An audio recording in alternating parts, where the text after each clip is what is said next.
Let's use weighted averages to see if we can determine who the best candidate for a position is. For this position, we've used 7 measures where we've gotten scores for each candidate to indicate how they do in each of these. So we have 2 interviews. We had a skills test. That's a test where we measure the skills that are of the person involved using work samples, something like that. We've evaluated them for speaking ability, for writing ability, for conscientiousness, which is a personality trait that best predicts work performance in most domains, and for work experience. Now, the way that we want to do it is we want to weight everything evenly except the 2 interviews and the work experience. And we're going to weight those twice as much. So the tests and the evaluations of abilities were weighting less than the interviews and the work experience. So let's find out first of all let's get a total for the weightings total, and we're gonna how much weight do we have altogether? It's going to be equals sum, and that's going to go up to sum open parentheses I4 down to I10 close parentheses, and we've got a total weight of 100. So that's what we'll have to divide all of our sum products by.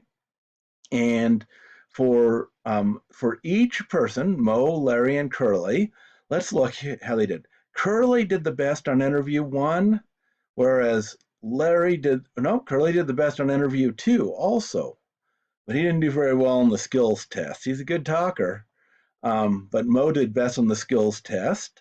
And on the speaking ability, Curly didn't cut it there, but Mo and Larry both did pretty well. And for the writing ability, the same thing. And for conscientiousness, none of them had real high scores. Mo and Larry's were the highest. And work experience, Larry's was the highest.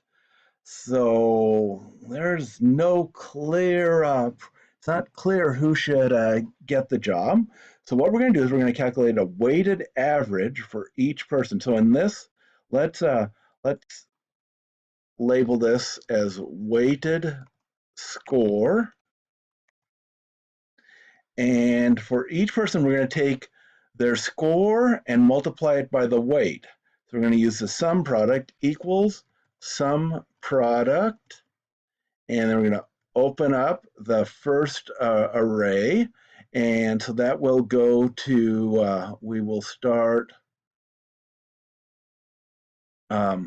with the weight, so we can go from, so that's I4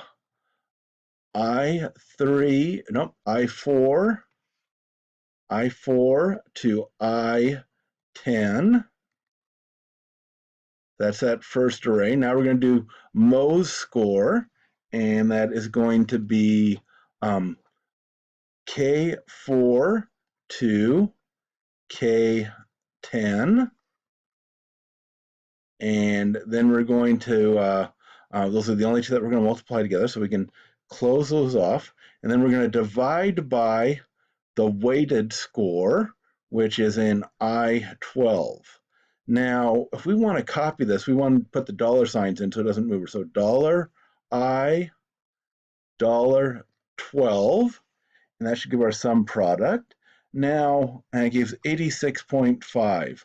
Now, we can just drag this all over, but we need to put some more dollar signs because the weights don't change. So let's go back up into our formula here and put dollar signs in. So $I, $4.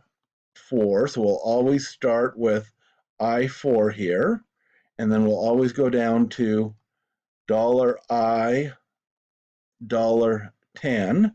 And then this K4 to K10, that can move when we drag this over. So Mo has a score of 86.5. Now let's drag this over. And Larry has 89.7, so Larry looks better than Mo. And let's see how Curly is. Let's drag this over. And we got 81.4. Oh, he's out of the running, even though he was such a good talker for the interviews. The rest of his scores weren't glorious.